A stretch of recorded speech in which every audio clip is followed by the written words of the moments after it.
Hello दोस्तों, अमित की remedies में एक बार फिर से स्वागत है आप सभी लोगों का। दोस्तों, अगर आपके रिलेशनशिप में कोई भी दिक्कत है, अगर आपके फैमिली मेम्बर के साथ कोई भी परेशानी चल रही है, हस्बैंड वाइफ में बहुत दिक्कत आ रही है, तो इन उपायों को करके सारी प्रॉब्लम्स को आप ठीक कर सकते हैं।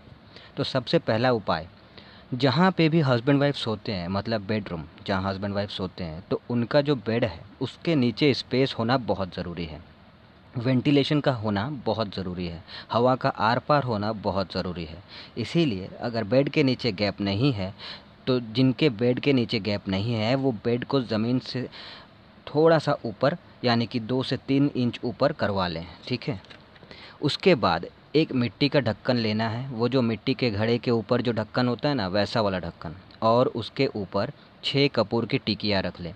अगर कपूर देसी कपूर हो तो और भी अच्छा है। अब आपको क्या करना है कि उस कपूर वाले थाली को अपने बेड के ठीक बीचों बीच रख देना है। बेड के नीचे ठीक बीचों बीच आपको रख देना है। ये उपाय फ्राइडे की रात को करना है। कम से कम ये कपूर 15 दिन तक तो चलेगा ही चलेगा। उसके बाद फिर 15 दिन के लिए आप फिर से रिफ़िल कर सकते हैं। यानी कि फिर से आप उसी ढक्कन में 6 कपूर उसी तरह से डाल के फिर बेड के बीचों बीच फिर फ्राइडे की रात को आप ये उपाय फिर से कर सकते हैं। मतलब कि 15 दिन में आप ये उपाय कर सकते हैं। इस उपाय को आप जितना ज़्यादा करेंगे ना, उतना अच्छा होता है। इसमें आपको एक बात का ध्यान भी रखना है कि आपके बेड के ड्रॉयर्स में या बेड के नीचे, बेड में कहीं भी आप भगवान की किताबें ना रखें। अगर रखते हैं तो उसे हटा दें। साथ ही बेड के नीचे धातु से बनी यानी मेटल से बनी चीज़ें नहीं रखनी है। अगर रखी हुई हैं तो हटा देना है। जूते, चप्पल, क्रॉकरी के आइटम्स ये भी नहीं होने चाहिए। सिर्फ कपड़े, चादर आप रख सकते हैं, लेकिन सिर्फ वो कपड़े जो आप यूज़ कर रहे हैं। साथ ही उन कपड़ों में कपूर की टिकिया या फिनाइल की गोलियां ज़रूर रखें। अब मान लीजिए कि किसी भी कारण से अगर आप अपने बेड के नीचे ये कपूर रखने वाला उपाय जो है नहीं कर पाते हैं, तो उस कंडीशन में ये दूसरा उपाय आप कर सकते हैं, जो मैं अभी आपको बताऊंगा। आपको थोड़ी सी लाल मिट्टी लानी है। अब आप कहेंगे लाल मिट्टी हम कहाँ से लाएं, है ना। तो आपको क्या करना है कि आपको अगर लाल मिट्टी कहीं से व्यवस्था आप नहीं कर सकते हैं, तो वो मिट्टी वाला जो ढक्कन मैंने आपको बोला, वो तो मार्केट में ढक्कन मिल जाएगा आपको मिट्टी से बना हुआ वाला।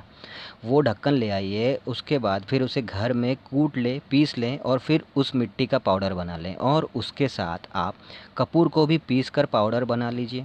याद रखिए 6 कपूर की टिकिया आपको लेना है और पीस लेना है, और फिर इसे भी पाउडर के रूप में आपको बदल लेना है। मतलब कि आपको वो मिट्टी का ढक्कन लाना है, उसे पीस कर कूट कर उसे पाउडर बना लेना है, और फिर 6 कपूर लेना है, उसको भी पीस कर पाउडर बना लेना है, ठीक है। अब इस पाउडर को थोड़ा थोड़ा रात को बेड के चारों तरफ डाल देना है, और 3 से 4 दिन तक उस पाउडर को वहाँ पे रहने देना है। याद रखिएगा कि कई बार होता क्या है कि बहुतों के घर में सर्वेंट होते हैं, तो हर रूम की साफ़ सफाई, झाड़ू पोछा वो करते हैं। लेकिन अगर आपके घर में भी सर्वेंट है, तो आपको ये ध्यान देना है कि आप अपने उस बेडरूम वाले कमरे की झाड़ू साफ़ सफाई आप खुद कीजिए। ताकि इसमें इसलिए मैं आपको कह रहा हूँ, क्योंकि ये जो उपाय आप करेंगे ये कोई और ना देखे। इसीलिए आपको अपने कमरे में झाड़ू लगाना है, सर्वेंट को झाड़ू लगाने के लिए नहीं भेजना है, ताकि उसे वो उपाय ना दिखे, है ना। तो ये तो हो गए। अब जानिए वो उपाय जो आप फैमिली के किसी भी मेंबर के लिए कर सकते हैं, या फिर कहें कि सभी मेंबर के लिए कर सकते हैं। तो आपको क्या करना है, आपको एक छोटा सा डिफ्यूज़र लाना है मार्केट से, जिसके नीचे आप दिया जला सकते हैं। डिफ्यूज़र के ऊपर एक ढक्कन होता है जिस पे आप कपूर डाल के रख सकते हैं। याद रखिएगा कि इलेक्ट्रिक वाला डिफ्यूज़र यूज़ नहीं करना है, आपको नॉर्मल वाला डिफ्यूज़र ही लाना होगा, जिसके नीचे आप दिया जला सकते हैं और उसके ऊपर आप कपूर भी रख सकते हैं। आपको 5-6 कपूर की टिकिया लेना है और उस डिफ्यूज़र के ढक्कन के ऊपर रख देना है, और उसे अपने लिविंग रूम में, हॉल में कहीं भी इसे रख दीजिए, ठीक है। रोज़ इसे जलाने का नियम बना लीजिएगा, और एक बार इसे दिन में कभी भी रोज़ आपको जलाना है, ठीक है। भले ही आप 1 घंटा जलाएं, पर रोज़ जलाएं।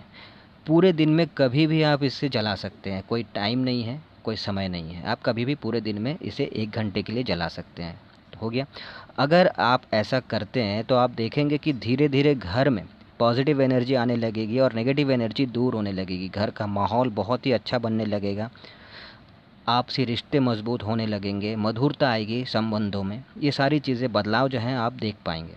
अगला उपाय जो आपको हर पूर्णिमा में करना ही है, बहुत ज़रूरी है। कोशिश कीजिएगा कि साबूदाने की खीर ज़रूर बनाइए हर पूर्णिमा में, ठीक है? और उस खीर को चाँद की रोशनी में आपको 1 से डेढ़ घंटे तक के लिए रख देना है। अब आप कहेंगे कहाँ रखना है, तो वो भी मैं आपको आगे बताऊंगा। कैसे रखना है वो सुनिए पहले।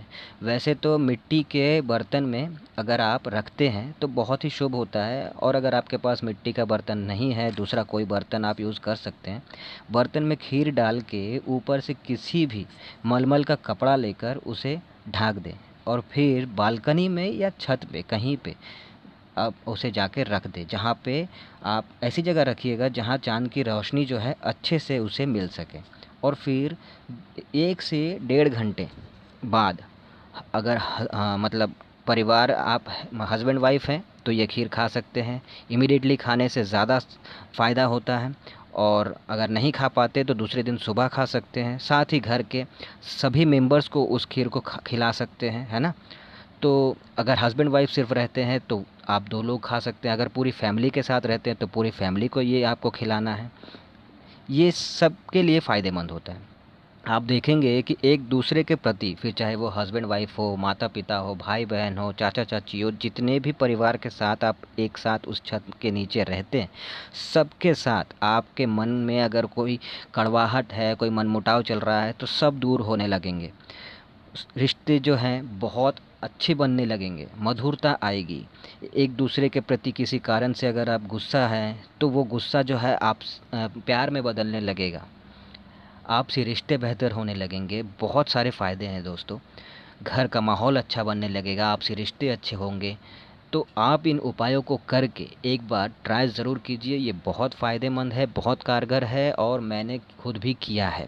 और यकीन मानिए मैंने संबंधों में, रिलेशनशिप में, रिश्तों में, फैमिली मेम्बर्स में ये बदलाव देखे हैं, और तभी ये मैं आपके साथ शेयर कर रहा हूँ। तो दोस्तों अगर आपको ये इन्फॉर्मेशन अच्छा लगे तो वीडियो को एक लाइक कर दीजिएगा, शेयर कर दीजिएगा, कमेंट कर दीजिएगा, और अगर आप नए हैं तो चैनल को सब्सक्राइब ज़रूर कर दीजिएगा। मैं इसी तरह के नए इन्फॉर्मेशन के साथ, नए वीडियो के साथ, नई जानकारियों के साथ, नए वीडियो में आपके साथ मिलूँगा। ठीक है, तब तक के लिए टाटा।